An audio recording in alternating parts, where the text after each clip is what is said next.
I swear, I used to be the kind of guy who minded his own business. Quiet little life, quiet little street, no drama. But the day Mr. Thompson moved in next door, everything changed. I still remember the first thing he said to me. He didn't say, hello, didn't shake my hand. He just pointed at my oak tree and said, that thing's gotta go. I laughed thinking he was joking. Turns out he wasn't. Within a month, he'd called the city 3 times claiming my tree was a hazard. He filed noise complaints against me even when I wasn't home. Somehow, he even got my landlord to start questioning if I was a problem tenant.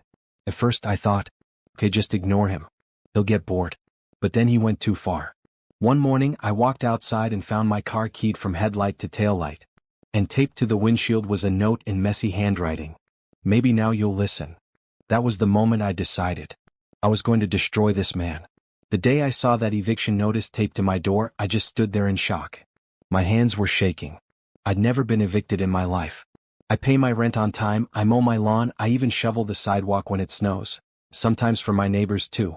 I called my landlord immediately. Mr. Allen, there's a notice on my door? What is going on? He sighed like he was exhausted. Look, I've had 3 different reports about you from Mr. Thompson. Noise disturbances, threats, and now, he paused, property damage to his truck. I couldn't even speak. You believe him? I don't want to, but the HOA is on my back. They say if the disturbances continue, I'll be fined. I looked across the street. Thompson was sitting on his porch, sipping a beer, smirking like a cartoon villain. I swear I could feel my blood boiling through the phone. Mr. Allen, I said, my voice shaking but calm, I need 2 weeks. Just 2 weeks. If I can prove he's lying, will you drop this?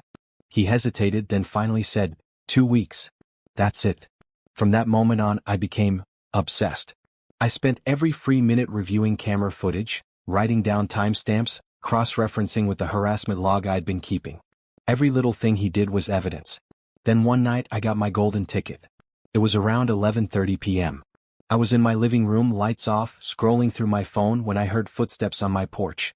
I peeked through the blinds and saw him crouched down, unscrewing my porch light. I couldn't believe it.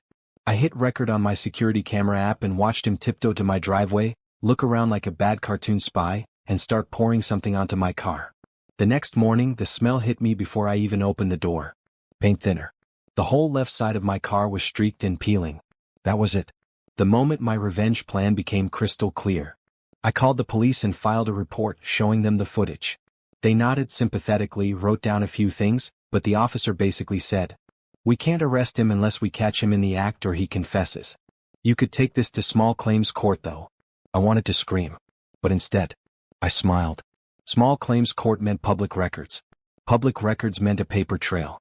And a paper trail could ruin him. So I went all in. I filed 2 police reports for vandalism and harassment. I sent a certified letter to my landlord documenting every incident. I requested all prior HOA complaints under the Freedom of Information Act. It took a few days, but when I finally opened that HOA envelope, I almost laughed. He had filed 27 complaints against me in 3 months. Dog barking. I don't even have a dog. Illegal business activity. I work in IT from home. Threatening behavior. Apparently walking to my mailbox counts as threatening. This guy wasn't just a jerk, he was building a fake case against me. Here's where my plan shifted from defense to attack mode. I hired a local lawyer, a young hungry guy named Carter who practically rubbed his hands together when I explained the situation. Harassment, defamation, property damage, he said, scribbling notes. This guy's a walking lawsuit. Can we win? I asked. Oh, we can win. But, he leaned back, grinning, we can also make him miserable before we even step foot in court. Step 1. Turn his game against him. Carter sent formal cease and desist letters to Thompson for harassment. He also sent a letter to the HOA threatening to sue them if they didn't intervene. 3 days later, I was drinking coffee on my porch when I heard yelling. Thompson was on the phone, pacing his yard, shouting things like, "What do you mean I'm in violation? He's the problem, not me." That's when I noticed a bright orange tag on his pickup truck. Parking violation. Turns out Carter had also tipped off the city about his truck blocking my lawn. He got fined $250. Step 2. Expose him publicly. Remember those security videos I'd been collecting? I put them together in a neat little folder and sent them to the HOA board and the landlord. Within 24 hours I got an email. We are opening an official investigation into Mr. Thompson's conduct. Please continue to document any incidents. Just when I thought I was winning, Thompson escalated in a way I never saw coming. It was a Friday night. I came home from the grocery store and my entire lawn was covered in trash. Bags ripped open, garbage everywhere. I checked my cameras. It wasn't him. It was 3 teenagers. And behind them, in the distance, leaning against his porch railing, was Thompson holding a wad of cash. He'd paid kids to trash my yard. I realized then, this wasn't just neighbor drama anymore. This was war. When I saw those 3 teenagers running off into the night, leaving my lawn covered in trash, I didn't even yell. I just stood there under the porch light, staring at the mess, and then my eyes locked on the real problem. Thompson, leaning on his railing, arms crossed with that smug little grin. He didn't even try to hide the roll of cash in his hand. I swear I could feel my pulse in my ears. I cleaned up the trash in silence. Every ripped bag, every sticky soda can, every rotting banana peel went into a new garbage bag. But the whole time I was thinking, he wants me to explode. He wants me to yell, to threaten him, to do something he can report. Not this time. Instead, I walked inside, pulled out my phone and sent a video clip to my lawyer. 15 minutes later, he replied, "Perfect. This is intimidation and harassment. We can use this in court. Don't confront him yet." The next morning, I woke up to find a note shoved under my door. It was scrawled in all caps. "Move or else." This guy wasn't even trying to hide anymore. I turned the note over to the police, who added it to my growing file. Officer Ramirez, the one who'd been handling my complaints, gave me a look like, "Yeah, this guy is spiraling." "Honestly," she said, "guys like him, they don't stop until they get slapped with something serious. Keep documenting everything." That weekend, I spent hours editing a video. Not just one clip, all of them. Him sneaking onto my property. Him pouring paint thinner on my car. Him yelling slurs from his porch. The teenagers trashing my yard while he watched. I stitched it all together into a 3-minute highlight reel of insanity, with timestamps and dates in big bold letters. Then I did something a little risky. I uploaded it to a private YouTube link and sent it to the HOA, my landlord, and, just for fun, the local neighborhood Facebook group. By Monday, everyone on the street had seen it. I was taking my trash out when Mrs. Patel waved me over, grinning. "Honey, I knew he was bad, but this? Oh, this is gold. Half the neighborhood wants him gone now." Across the street, Thompson was on his porch, red in the face, yelling into his phone. That night, I got an anonymous letter in my mailbox. No envelope, just a folded piece of paper with messy handwriting. "He's done this before. Check the county records." I felt a chill crawl up my spine. Whoever sent that knew something. The discovery. I went straight to the county website and started digging. And there it was, plain as day. 2017. Civil lawsuit for harassment and property damage. Dismissed after settlement. 2019. Temporary restraining order filed by former neighbors. And the cherry on top. 2021. Evicted from his last home due to hostile behavior toward neighbors. This man was a serial nightmare. I printed everything and gave it to Carter, my lawyer. He nearly laughed out loud. "This is better than I expected," he said. "We can file for an anti-harassment order and sue for damages. With this pattern, the judge will eat it up." But Carter wasn't done. He leaned forward, smirking like he was in a movie. "Let's make him wish he never moved here before we even get to court." The real revenge plan. City and HOA blitz. Carter filed formal complaints with the city, the HOA, and the police, simultaneously. Suddenly, Thompson wasn't just dealing with me. He was dealing with everyone. Public pressure. I accidentally left my YouTube video link unlocked. Within a week, it had over 15,000 views, mostly locals. People in town recognized him. Financial squeeze. Carter contacted his insurance company about the vandalism. If they dropped his coverage, he'd be paying for that shiny black pickup all by himself. And then came the night of poetic justice. It was 3 a.m. when my phone buzzed. Motion alert from my driveway camera. I opened the app and couldn't believe what I saw. Thompson's truck, rolling backward, straight into a fire hydrant. Water exploded into the air like a fountain in Vegas. He stumbled out in his pajamas, slipping in the mud, screaming at the sky. I didn't even have to touch him. Karma handled it for me. The next day I got a call from Carter. "You're not going to believe this," he said, almost laughing. "He tried to file a complaint against you for the truck accident. Claimed you sabotaged his brakes." We both knew this was the final straw. "Good," I said. "Because now we take this to court. The morning after Thompson's truck met the fire hydrant, I walked outside with a cup of coffee like it was any other day. He was out there in his soaked driveway, mud on his pajamas, yelling at a tow truck driver. When our eyes met, he froze.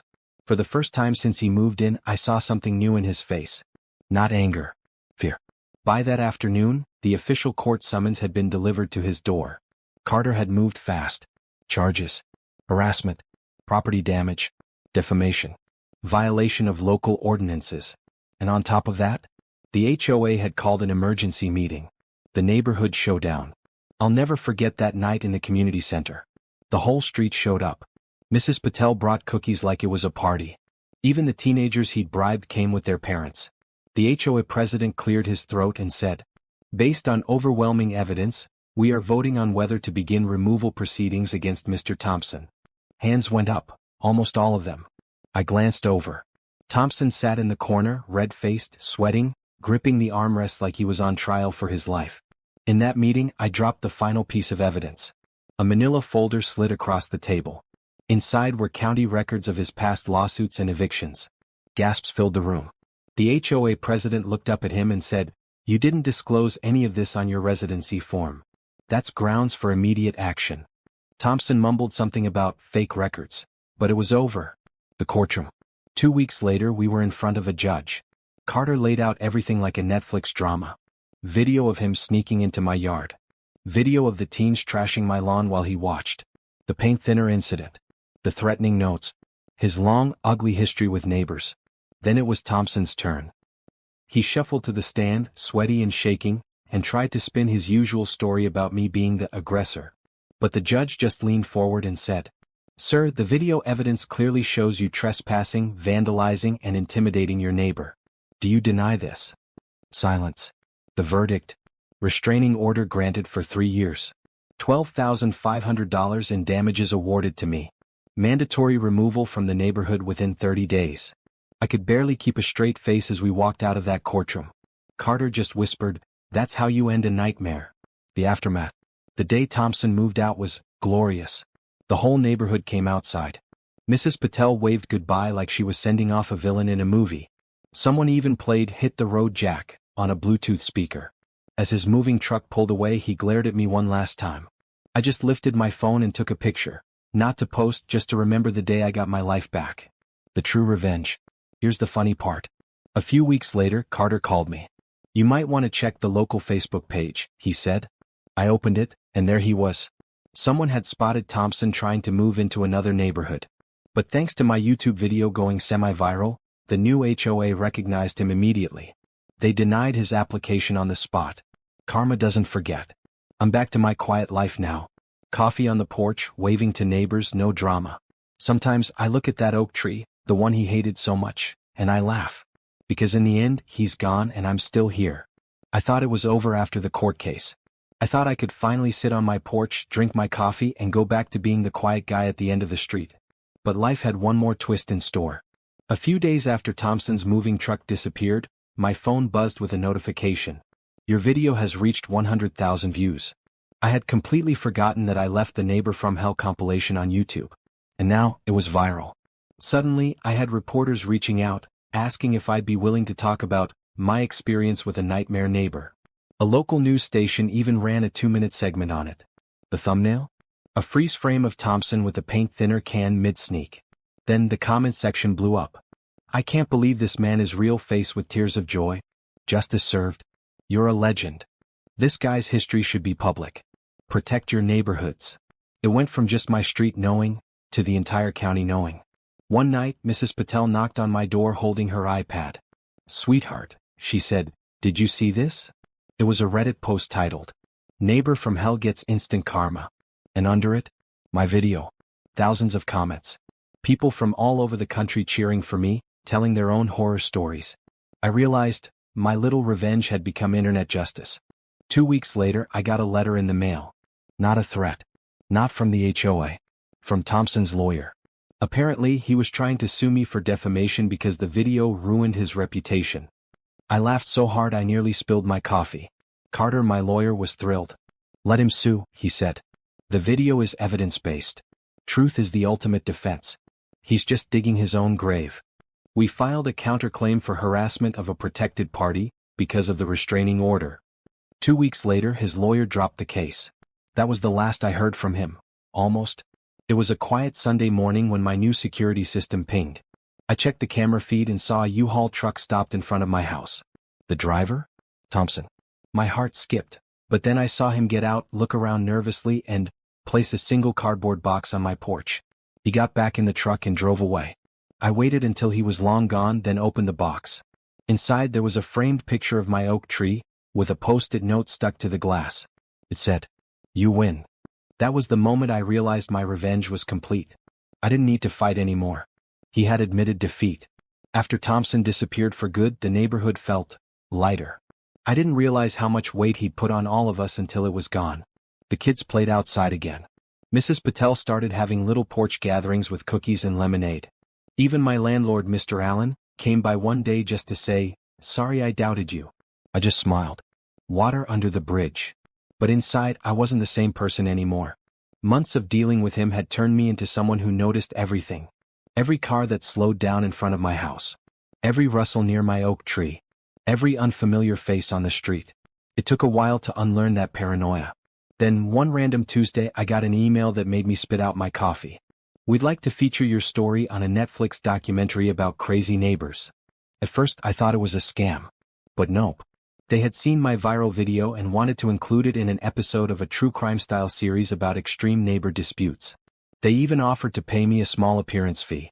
I said yes.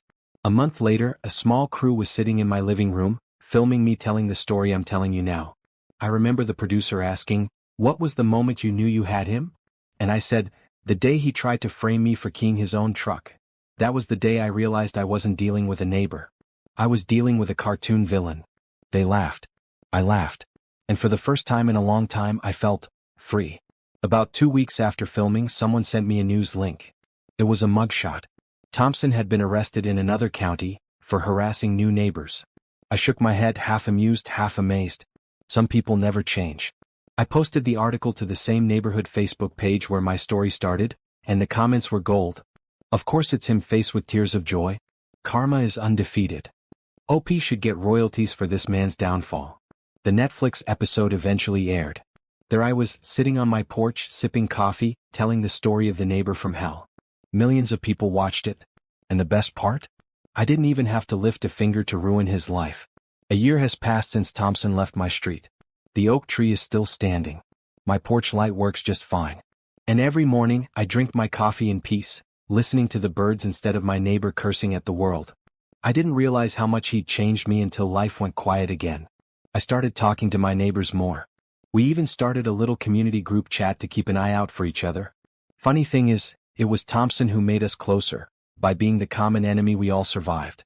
Mrs. Patel jokes that our street is haunted by his ghost, but it's a good ghost. A reminder that life can go from calm to chaos in one moving truck, and back to calm again. One sunny afternoon, I got a message from Carter, my lawyer. "Thought you'd want to see this." It was a screenshot from a regional news site. Local man arrested again for neighbor harassment. Repeat offender faces jail time. And the picture was Thompson. I actually laughed out loud. The article said he'd moved to a small town 2 hours away and started the same pattern. Complaints to the city. Threatening letters. Vandalism. But this time the neighbors had seen my viral video first. They were ready. Police caught him trespassing with a can of spray paint in his hand. And this time, he wasn't just facing fines. He was facing jail. I closed my phone and just sat there on my porch, staring at the oak tree. I realized I didn't feel angry anymore. I didn't even feel triumphant. I just felt free. Life after revenge. Sometimes people ask me if I regret the months I spent obsessing over him. Honestly? No. Because it taught me something important. Some people can't be reasoned with. Patience and documentation beat anger every time. And karma. Oh, karma always shows up. A few weeks ago, I got a letter in the mail from Netflix. Royalty check. Apparently, the episode of Neighbors from Hell featuring my story became one of their most watched of the season. I used the money to take a little vacation to Florida. Sunshine, beaches, and 0 neighbors from hell.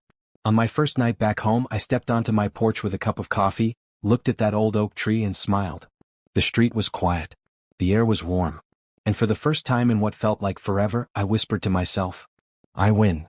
I stood on my porch one last time that evening, coffee in hand, watching the sun dip below the oak tree that started it all. The street was quiet now. No shouting. No threats. No neighbors from hell. I thought about everything that happened. The sleepless nights, the cameras, the courtrooms, the viral video that turned my nightmare into justice. And I realized something. In the end, I didn't just get revenge. I got my life back. I took a deep breath, felt the warm air on my face, and whispered to myself, I win. You ever felt like a ghost in your own life? Not dead. Not even dying. Just fading. I didn't leave. I wasn't kicked out. I didn't pack a suitcase or slam a door. But somehow I disappeared. Quietly. Without a scene. Like a sigh lost in a crowded room. I remember the exact day it started. Monday. 9:17 a.m. Trevor's kitchen. Our mug sat on the counter. His said, hustle hard. Mine said, hot mess. And that morning, I realized I hadn't spoken a full sentence to him in 3 days. Not because we fought. Not because I was giving him the silent treatment. But because he just didn't ask anything. And I forgot how to start. Tried. I really did. I asked how his presentation went. He nodded. Said, good. They liked the graphs. Then scrolled Instagram like I wasn't even there. I laughed. Soft one. Trying to break the ice. He didn't look up. That's when I felt it. Like I was wallpaper. Still technically in the room. But no one noticed the pattern anymore. I went to the mirror. Stared at my reflection. Same girl. Messy bun. Tiny freckle under my left eye. Slight smudge of mascara.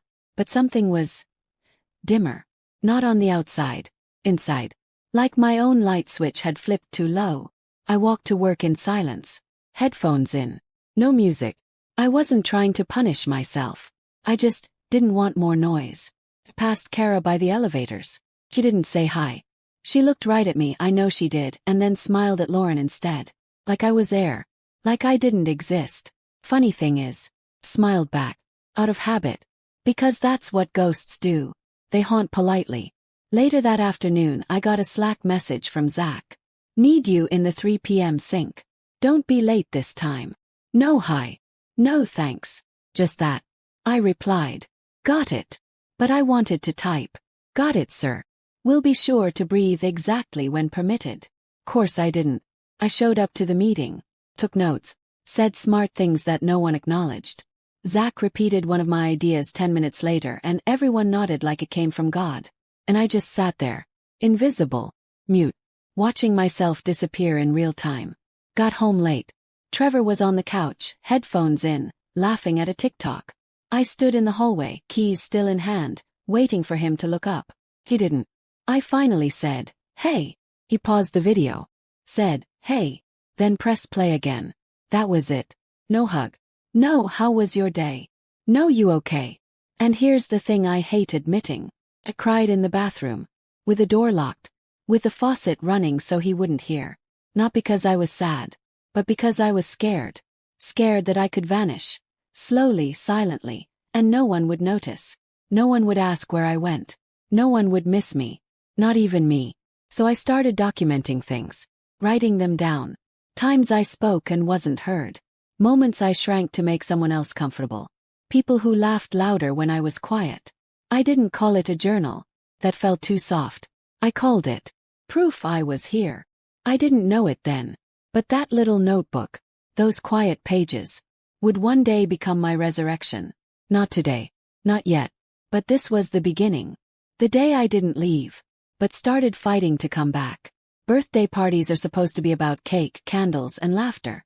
Not the kind of silence that screams louder than words. This was my birthday weekend. 29 years old. And honestly, felt like I was turning into someone else. Someone quieter. Someone harder to see. Trevor didn't get me a gift. No flowers. No text. No happy birthday on Instagram. First I told myself it was okay. Maybe he was busy. Maybe he forgot. Maybe I was just being dramatic. But that night, when I walked into our apartment after work, I saw the empty spot on the counter where a cake should have been. And the silence. That deafening silence. I sat on the couch, scrolling through my phone. Watching everyone else's birthdays light up my feed. Friends with balloons. Family with hugs. Exes with someone new. I wanted to cry. But the tears didn't come. Instead, my chest tightened, like a fist squeezing my ribs. I remember texting Kara. Me. It's my birthday today. Kara. Oh. Happy birthday, M. Me. Thanks, but Trevor didn't say anything. Kara. Ugh, he's such an ass. Me. Yeah. Feels like I don't exist. That night, Trevor finally spoke. Not a happy birthday or a let's celebrate. Just a cold I'm tired. Then he passed out on the couch like a king ignoring his queen. And that was the last straw. Cried that night. Really cried. Not in the bathroom this time. Not with the faucet running. I cried because I was done pretending. Done hoping. Done believing in a love that only took. And in the middle of those tears, something inside me shifted. I didn't want to be invisible anymore. I wanted to be seen. Really seen. And if they wouldn't see me, I'd make them notice. One way or another. I started planning. Not the kind of revenge that burns bridges, but the kind that builds walls. Walls around my peace. Walls that protect me. From journal entry number 5. Maybe I'm not the girl who should change for love. Maybe love should change for me. That night, I slept with one eye open. Not because I was scared of him, but because I was scared of what I'd become. You ever been at a party and felt like the only person not invited? That was me. Kara and I weren't just roommates anymore. She was supposed to be my friend. My support system. But somewhere along the way, things twisted. Started small. She'd laugh at my jokes but then roll her eyes when I wasn't looking. She'd celebrate when things went right for her, but barely noticed when I needed a win. One night, I threw a small get-together for my birthday. I invited some co-workers, a couple of close friends. Kara said she'd bring wine. I didn't. And when I asked her about it later, she shrugged. Whatever, it's not a big deal. But it was. Because the night wasn't just about me. It was about all of us. And Kara acted like she was the star of someone else's show. She wouldn't clap when I got a promotion at work. She didn't text when I was sick. She was there but not really there. One evening, I caught her talking about me with a group of our mutual friends. I wasn't included in the conversation, but the way she said my name, like it was a secret she didn't want me to hear. I felt betrayed. Not because of the gossip, but because someone I called a friend didn't want me to know. So I stopped pretending. I stopped inviting her to things. I stopped sharing. I stopped expecting. One day, Kara asked me, "Why are you so distant?" I looked her in the eye and said, "Because sometimes the people closest to you are the ones who hurt you the most." From journal entry number 9. I'm learning that some applause is just noise. And some friends don't clap because they're too busy watching the show. That night, I realized my real battle wasn't just with Trevor or Zach. It was with anyone who made me doubt my worth. Anyone who silenced my voice. Zach had this way of making you feel small without ever raising his voice. He was my manager. Polite on paper. Professional in emails. But behind his tight smile was something cold. Something calculating. He'd say things like, "That's a cute idea, Emma, but let's go with something more polished. You're really emotional in meetings. Are you okay? Maybe let Mark present next time." He's a bit more assertive. He didn't yell. He didn't insult. He just erased, little by little, decision by decision, until I stopped speaking up, until I stopped pitching, until I sat in meetings like a ghost in a dress. And the worst part, everyone saw it, and no one said a word. One day I worked for weeks on a campaign deck. Late nights, research, design, strategy. I poured everything I had into it. At the presentation, Zach stood up and said, "Here's something the team and I worked on." Team. Not Emma. Not she created this from scratch. Just the team. Smiled. Plastic. Like a Barbie with a corporate badge. After the meeting, he patted my shoulder like a coach after benching his star player. "You're doing great, Emma. Just keep it steady, okay?" He nodded. And inside I screamed. That night, I walked home in heels that blistered and a heart that bled. I remember staring at the ceiling, whispering, "I used to be proud of what I created." Zach didn't just take credit. He took my voice. From journal entry number 13. The worst kind of thief is the one who steals your confidence and leaves you apologizing for being robbed. I stopped waiting for someone to stand up for me. 'Cause no one was coming. And that's when I realized, if I wanted justice, I'd have to write it myself. They always say curiosity killed the cat. But in my case, it exposed a snake. It was a Thursday. The office mostly empty. I stayed behind to polish a report. Zach had left his laptop open in the conference room. And Slack still signed in. I didn't mean to snoop. At least, that's what I told myself as I walked by. But something pulled me. A whisper in my chest. You've been quiet too long. Just look. So I looked. And what I saw changed everything. Zach had a private channel with Mark and a few others. Comments. Things no manager should ever put in writing. They talked about Kara, my friend Kara, and how thirsty she was. They called another girl promotion bait. And me. Emma's too soft for leadership. She's cute but boring. Probably cries in the bathroom. My stomach turned. Not because they thought I was weak, but because I had let them. I had handed them my silence. And they had fed on it. So I screen recorded everything. Every message. Every emoji. Every disgusting joke. I saved the video to a private drive. Labeled it smile.zip. Because that's what I'd been doing. Smiling through it all. And from that moment forward, the game changed. I wasn't just hurt. I wasn't just angry. I was ready. Not for some loud, messy, explosive revenge. But a calculated one. Low. Precise. Lethal in silence. From journal entry number 18. They thought I was harmless. But they forgot. Storms start quiet too. I walked into work the next day with coffee in one hand. And fire in my chest. I smiled at Zach. He smiled back. He had no idea. He was already burning. You know what's scarier than someone who wants revenge? Someone who plans it in silence. That was me. After I saved the Slack logs, I didn't act right away. Rage is loud, but I needed to be quiet. Controlled. Precise. So I built a plan. Piece by piece. Week by week. First. Information. I started paying attention in a way I hadn't before. Not just to Zach, to everyone. Who arrived late. Who disappeared after lunch. Who drank too much at happy hour and said things they shouldn't. I wasn't gossiping. I was gathering. Patterns. Weaknesses. Leverage. Then came trust. Played dumb. Acted softer. I let Zach think I was cute but boring. He stopped watching me. Which meant I could move freely. I reconnected with coworkers he ignored. Especially the ones he underestimated. Rachel from HR. Luis from IT. Even Mark, who was half guilty and half desperate for validation. I didn't threaten. I didn't bribe. I listened. And in return they talked. I found out Zach was sloppy with his expense reports. That he'd been forwarding client leads to a side project with Mark. That he'd made a pass at an intern during a company retreat. Which Rachel knew but couldn't prove. Till now. 'Cause I had receipts. Screenshots. Voice memos. Timestamped Slack conversations. The intern's story. All quietly collected and saved. I kept it all in a folder on a private drive. I labeled it closure.pdf. Because this wasn't about drama. It was about closure. And while I built my case, I worked on myself too. Gym at 6 a.m. Therapy every Tuesday. Fresh haircut. Stronger boundaries. I was healing and hunting at the same time. Then came Kara. My ex-roommate. My ex-friend. She didn't know anything about the plan. But she saw the shift. You've been different lately, she said one day. Like sharper. Smiled.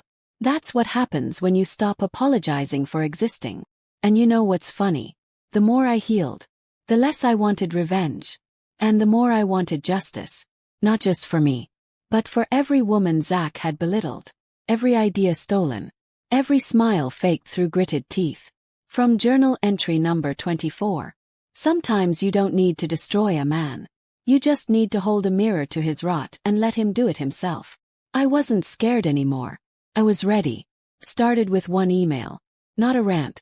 Not an emotional outburst. Just titled Concerns Regarding Workplace Conduct. Sent to HR. Proceed to legal. Anonymous but detailed. Screenshots. Testimonies. Patterns. Inside it was everything. Zach's Slack messages. The sexist jokes. The intern's statement. The expense report inconsistencies. And the client leads quietly rerouted to his personal email. I didn't sign it. I didn't need to. Truth doesn't need a signature. After I hit send, I didn't celebrate. I didn't even smile. I just closed my laptop, stood up, and went to get a chai latte. Because sometimes peace looks like knowing you've already lit the match, and walked away from the gasoline. The next morning, HR called a surprise team meeting. Zach wasn't in it. Whispers started like wildfire. He's on leave. There's an investigation. Did you hear about the intern? I said nothing, just sipped my chai. Waiting. By lunch, I overheard Rachel say, "There's an outside firm involved now. It's serious." Outside firm. Perfect. That meant accountability wasn't staying in-house. It meant someone had to answer. And then the phone calls started. Mark looked pale. Luis stayed late. Kara avoided me. I didn't push. I didn't pry. I just observed. Like a hunter watching the herd feel the first raindrop before the storm hits. And then, the moment I didn't expect, Rachel from HR walked past my desk, paused and said, "Hey, you're doing okay, right?" Her eyes lingered. Knowing. He nodded. She nodded back. And in that tiny exchange, felt it. I wasn't alone anymore. From journal entry number 29. Sometimes justice isn't loud. Sometimes it walks in on quiet feet. And brings the truth with it like a scalpel. That night I slept through the whole night. No nightmares. No grinding teeth. No rage. Just rest. Because the first domino had fallen. And I knew exactly where the next ones would land. The next 3 days felt like watching glass crack in slow motion. You hear it first. Then you see it spread. Then it shatters. Zach was placed on administrative leave. Unpaid. Indefinite. The company didn't say much. But they didn't need to. The silence spoke louder than words. People whispered. But no one defended him. Not really. Even Mark, his sidekick, started distancing himself. I always told him not to joke like that. I didn't know it was that bad. He was different when we started here. Cowards. Meanwhile, I became a ghost. Not because I was hiding, but because people didn't know how to talk to me anymore. And that was fine. I wasn't here to be understood. I was here to be heard. Rachel pulled me aside one day. "Hey," she said. "Just between us, thank you." I didn't ask how she knew. I just said, "You're welcome." The intern who Zach harassed. She sent me a LinkedIn message. "I don't know if it was you, but someone saved me from quitting this field entirely. Thank you." I stared at the message for a long time. Then I cried. Softly. Not because I was sad, but because for the first time in a year, felt clean. Then it got worse for Zach. Turns out, the side project with client leads. Illegal. Breach of contract. Company threatened litigation. Mark folded like wet paper. Turned over everything. Zach had no allies left. On Friday they cleaned out his office. He didn't even come in. A box of his things was dumped on his front porch. And me. I stayed calm. Professional. Silent. Because the truth is, I didn't want to gloat. I wanted closure. And now I had it. From journal entry number 33.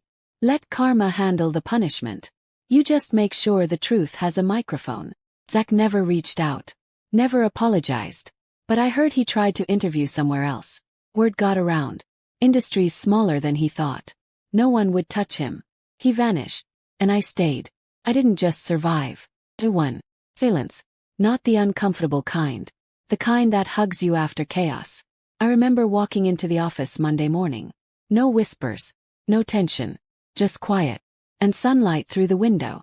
Felt strange. For a whole year I lived in survival mode. Hyper-aware. Braced for the next blow. Now, I didn't know what to do with peace. I tried to go back to normal. Answered emails. Sat through meetings. Ate my lunch quietly. But something had shifted. I had shifted. People were nicer. Polite. Careful. Too careful. I wasn't scary. I was just proof. Proof that one voice could burn down a tower.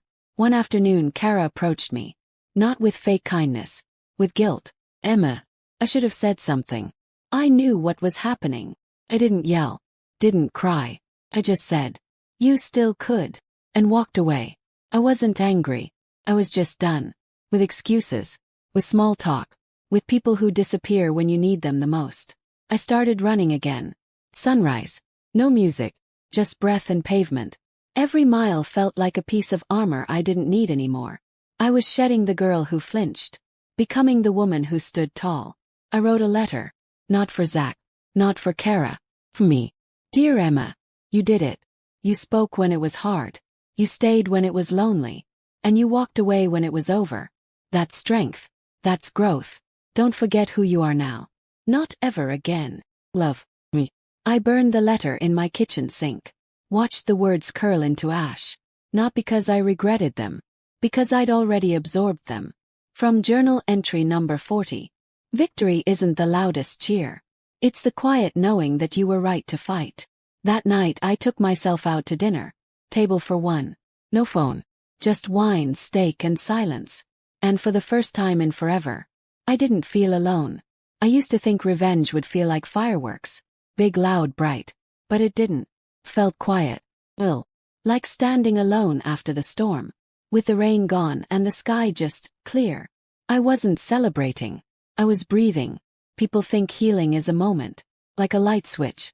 One day you wake up and boom. A hole. But it's not. Slower. It's crying when you don't know why. It's laughing and then feeling guilty for laughing. It's walking through the ruins of what hurt you.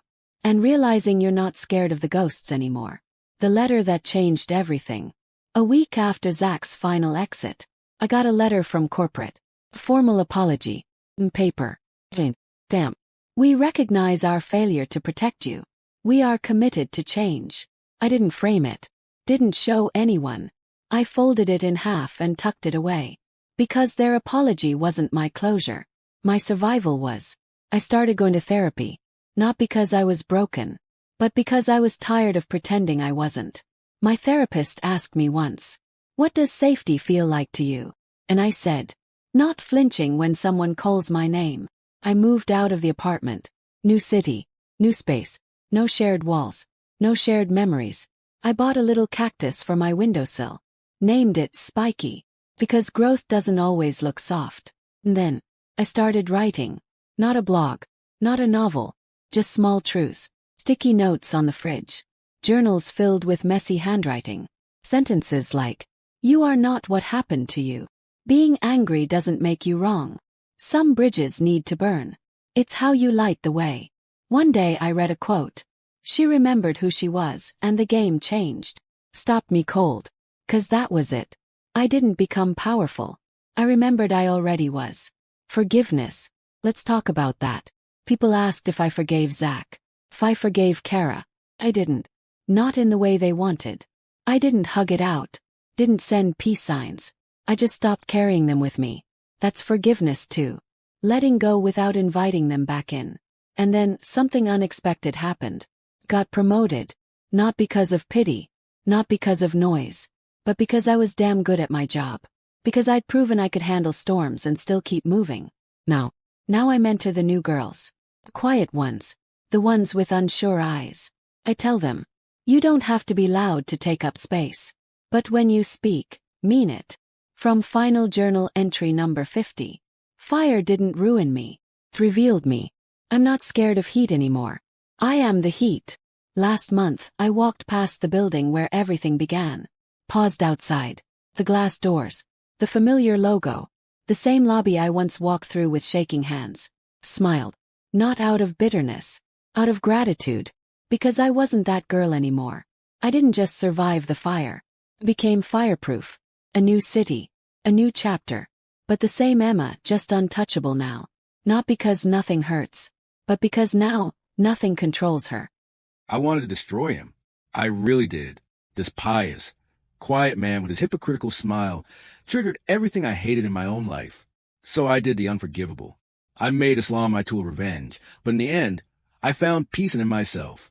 My name is Thomas. I'm 42 years old, married with 2 children, and a software developer in Munich. Basically, it's a completely normal German life. Work, family, a single family home. But when my mother needed care and I took her in, everything changed. At first, it was just stressful. I'd come home late from work. The kids would scream. My wife was overwhelmed. My mother, just a mother. Proud, stubborn, and full of accusations. "You used to be different, Thomas. You were warm. What happened to you?" she'd say often. I hated the way he looked at me, his silent suffering. I pushed him into the guest room, mostly leaving him alone. I made excuses, saying I was working, but really, I couldn't stand him. One day, I lost my temper. After arguing with my wife about my mother, I shouted, "Then I'll put her in a nursing home. Enough is enough." That same evening, I started looking for an affordable nursing home. And then there was him, Yunus, my neighbor, younger than me, maybe in his late 30s. Always friendly, always helpful, always kind, bearded. He prayed regularly in the garden overlooking Mecca and looked lovingly at his mother. He was in a wheelchair, yet I would often see him laughing on the balcony as Yunus brought him tea or watered his favorite flowers. And then something triggered everything inside me. My mother had fallen alone in the garden, and I was at work. When I got home, Yunus was sitting in the living room, well-groomed and warm. He had called emergency services, made her tea, and calmed her down. "Thomas, your mother needs more attention," he said calmly, without accusation, without arrogance. But in every word I heard, "You are a failure. You are a bad son. You're not a person with a heart." I smiled coldly, and from that moment on, I realized I hate him. I started observing him. At first, just casually, noticing when he left the house, when he returned, who he spoke to. He was almost stereotypically good, friendly to his neighbors, always smiling, never loud, never rude. And it infuriated me. Who is this man? What is he really hiding? I spent my evenings researching Islam on internet forums. At first, I was looking for ammunition, something shameful, something I could use to expose him. Maybe he was an extremist, after all, or he had something to hide. Maybe he was secretly preaching, radicalizing young people, or organizing illegal gatherings. I wanted to find something, but instead, I found peace. Surah al-Falaq, Surah al-Ikhlas. Words I'd never heard before captivated me, not because I believed them, but because they felt like answers. Calm, quiet, honest answers to questions I didn't dare ask myself. I lied to my wife. I told her I was working on a new project. Instead, I read hadiths, watched YouTube videos about prayer rituals and prophetic stories. The more I read, the more I hated myself. I wanted revenge.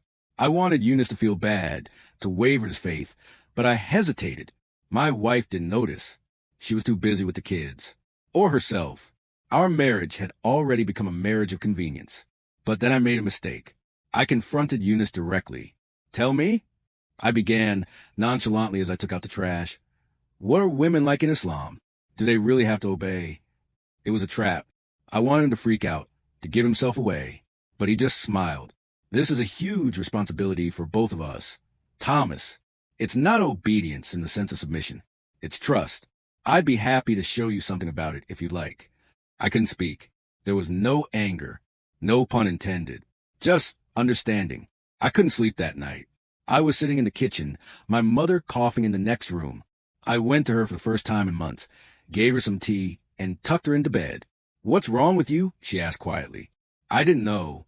2 days later, I suddenly found myself in the living room with the Quran. My wife walked in, and what happened next changed everything. My wife froze at the door. Her gaze fell on the book in my hand, the German translation of the Quran. I tried to hide it, but it was too late. "What are you doing, Thomas?" Her voice was calm but cold. It was like the calm before the storm. I shrugged. I'm just reading. I'm interested in other cultures.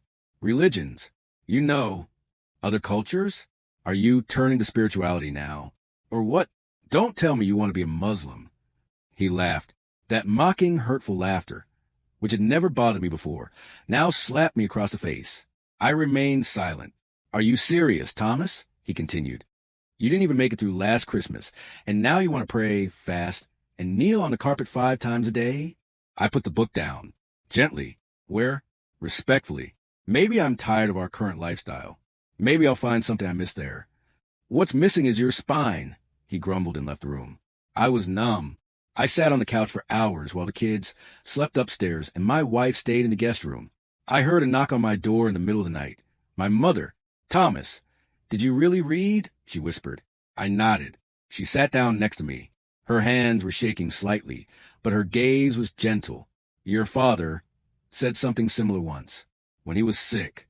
He said we Germans had too much noise and too little meaning in life." I laughed at him then. "Now, I know what you mean." I didn't understand what she meant. She took my hand. "If it brings you peace, keep reading. But remember, peace begins here. She placed my hand on her chest. This was the first time I'd spoken to my mother like this since childhood. The next morning, everything happened quickly. My wife was calm but active. Breakfast, the kids, the door closed. I didn't say a word from the night before. I went to Eunice. I just stood there in front of his door. He opened the door and looked at me questioningly. I simply said, I want to understand, but properly. No ostentation, no pressure. Just understand. He nodded. Then come in, brother. I never imagined that the man I wanted to destroy would open the door to a life I had never sought, but probably needed. But there was something I didn't yet know. My greatest test was still ahead of me, and it came from my own family. I started seeing Eunice regularly. At first, we chatted once a week. Then I read surahs, hadiths, and stories of prophets with him. I asked him thousands of questions. He answered them all patiently, without pressure. And what surprised me most was, I felt seen, not judged, not devalued, just accepted. But the tension at home grew. My wife was distant. Conversations became shorter. Her gaze was suspicious. One evening, after dinner, she blurted out, Okay, finally tell me, do you want to become a Muslim, yes or no? I didn't hesitate. I'm thinking about it, yes. She looked at me for a few seconds. Then she stood up and said simply, Then you're no longer the man I married. I fell asleep on the couch. Not because she wanted to, because I knew she was right. I was changing, but for the first time in my life, I felt good. A few days later, I went for a walk with my mother. She was weak but persistent. As we sat on a bench, she suddenly asked, Thomas, do you really want to become a Muslim? I nodded. She sighed deeply. I wasn't any better before. I used to rave about Muslims without even knowing them. I was narrow-minded. I was surprised. And now, she looked at me. Now I see my son smiling more than I've seen him smile in years. And that's enough for me. I felt tears in my eyes, but also uneasiness, because my wife wasn't so open. 2 weeks later, I prayed for the first time. Still awkward, silent, alone in my office. I bowed. I knelt. I said softly, Allahu Akbar, and then silence, but not emptiness, rather fullness, warmth. I told Eunice. He hugged me, and he said, You're on the path, but the path will test you. He was right, because that same night, my wife found my prayer rug. She yelled at me. She called me a member of a cult, a worshiper of God, a child molester, and worst of all, she told me out loud, in front of our children, that if I continued to behave this way, I would no longer be part of this family. I had expected so much, rejection, ridicule, even loneliness, but not that I would lose my own family, to finally be myself. And then the letter arrived, from my mother, handwritten, and with a sentence that questioned everything. The letter was on my pillow, a simple envelope. There was no return address, but I recognized the handwriting immediately. My mother. I opened it with trembling fingers. Dear Thomas, I don't know how much time I have left, but I want you to read this for me before it's too late. I've never been an easy mother. I've often been too harsh on you, given too little praise and expected too much. I'm sorry. I've made mistakes. Many, even in my relationships with religion. I've judged people I didn't know. I've been upset by things I didn't understand. Seeing you change, I was afraid at first, but then I realized you found something I never had. Peace, tranquility, hope. If Islam gives you these things, then I thank God, or as you say now, Allah. I'm proud of you, not because you're Muslim, but because you have the courage to follow your heart. Live your life, not mine. And forgive me if I say this too late. I love you just the way you are. Your mother. I sat there for a long time, the letter in my hand, the tears on the paper. My wife walked in. She was standing at the door. She saw me crying. What happened? She asked almost silently. I showed her the letter. She read it, silently. Then she simply said, What now? You want to be baptized, or what they call it there? I looked at her, the martyrdom, and yes, I want to talk to her. The night was quiet. There was no arguing, no noise, just distance. The next morning, she packed a bag for herself and the children. We're going to my sister's house. For a while, I nodded, not because I agreed, but because I knew, if I stop her now, I'd lose myself again. She left the house. She didn't even blow a kiss. She didn't even look back. I stood at the window, watching them go. Then I called Eunice. I'm ready. 2 days later, I recited the martyrdom at the small mosque nearby. I testify that there is no God but Allah, and I testify that Muhammad is the messenger of Allah. I wasn't alone. Eunice was there, and surprisingly, my mother was there too. She was weak in a wheelchair, but she was there, with tears in her eyes. He simply said, "You finally arrived."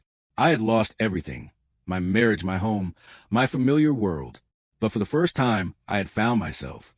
But my journey wasn't over yet, because what had begun as revenge was now about to learn to forgive, and fate had already prepared the next step for me. 2 weeks after my martyrdom, the house was quiet. There were no children's voices, no clinking of dishes, no arguments, only the humming of the refrigerator and the ticking of the clock. I often woke up early. I prayed the morning prayer. Then I went for long walks. That worked against the emptiness, against the fear, against the longing. Eunice was my pillar of strength. He invited me to his house. We drank tea. We talked about patience, forgiveness, and the coming of time. One evening, he suddenly said, "Do you know why I'm so calm, Thomas? Why don't I ever respond to provocations?" I nodded. He smiled weakly. Because I wasn't like this before. I was angry. I was violent. I did things I'm not proud of. Islam didn't just change me, it saved me. I was shocked. I'd always thought of him as a perfect person. And now this? So what changed you? Loss, he said quietly. My wife, my son, an accident. I was drunk. I lost her, and God still forgave me. How could I judge others? I didn't know what to say. But something exploded inside me. For the first time, I understood we all have wounds. Some visible, some hidden. My wife called the next morning, unusually early. Her voice was strained. "Thomas, can we talk?" Without arguing. I agreed. She arrived that afternoon. Childless. I've been thinking. I was wrong. Yes, you've changed. But you're not a stranger. Maybe you're better than ever. I remained silent. The kids miss you. Me too. But I don't know if I can live with your faith. I shook my head. I don't expect you to become a Muslim. Just accept me as I am. He looked at me for a long time. Then he said, "I need time, but you're their father, and they need you too."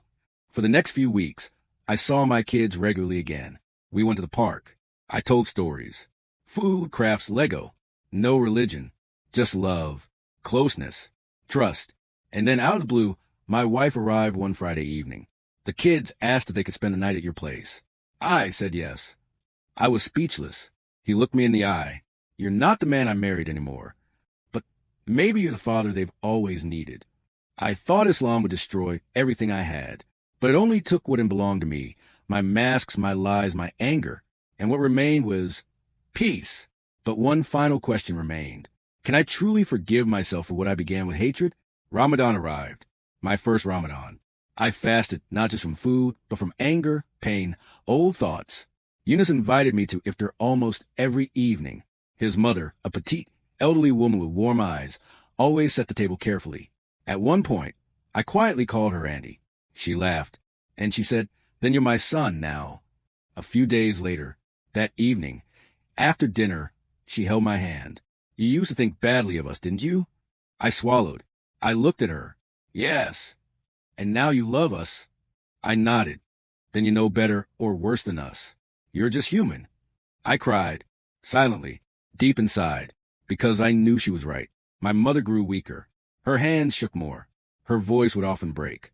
But she insisted I read the Quran to me in German during evening prayers. She listened as if it were her last story. "When I'm gone," she whispered one evening, "I want you to stand up for what you believe in, even if you're alone." 3 days later, she died, in my arms, peaceful, smiling. I washed her body myself, with Eunice's help, not because she was Muslim, but because she was my mother, and because I finally understood respect and love need no religion, only humanity. After the funeral, my wife came to me. She took my hand. "I was there when you washed him. I saw it." I nodded. It was so beautiful. It was dignified. She took a deep breath. "Maybe I don't understand everything you did, but I see who you are, and I want our children to see that too." I couldn't say anything. I just held her hand. That evening, alone in my room, I thought, my fantasies of revenge, my anger, my fear of being weak. I had chosen Islam as a weapon, and it disarmed me. I wanted to hate him, Eunice, but he became my brother. I wanted to lose my faith, but for the first time, I found it. One thing was missing, to completely forgive myself. because the last enemy I had yet to face was my old self. A month had passed. Ramadan was over. My children spent every weekend with me. My wife, or rather my ex-wife, had established a calm and respectful relationship. No more arguments. No more blame. A quiet understanding. Sometimes something has to break for something real to emerge. I went back to work. Fewer hours, more mindfulness. And I prayed 5 times a day. Not out of duty, but out of gratitude. But something wouldn't let me rest. One morning, I stood in front of the bathroom mirror. I looked at myself. Not at the beard. Not at my forehead, with its faint prayer marks. Not at the dark circles under my eyes. I saw the old Thomas. The Thomas filled with anger. The Thomas who hated a helpful neighbor because he was so empty. The Thomas who wanted to deport his mother. The Thomas who didn't understand Islam and despised her for it. I said out loud, I forgive you for everything. It felt strange at first, then honest, then necessary. Later that day, I ran into Eunice in the park. I forgave someone today, I said. He looked at me and smiled. Who? Me? He put his hand on my shoulder. Then you understand, brother. A few weeks later, I was asked to speak at a mosque launch. My first reaction was no. I wasn't a scholar. I wasn't a model Muslim. But then I remembered old Thomas, and everyone who might have once been searching like me. I approached a small audience, people from the neighborhood, skeptical faces, a familiar uncertainty. I said, I wanted to harm a Muslim. I tried to mock his faith. I thought I was better. But what I found wasn't an enemy, it was a mirror. And that mirror showed me that I was the one who was lost. Silence. Then applause. Not thunderous applause, but honest applause. That evening, I wrote in my notebook. I came with hatred. I stayed with curiosity. I was transformed by pain. And I stayed for peace. What began as revenge ended in salvation.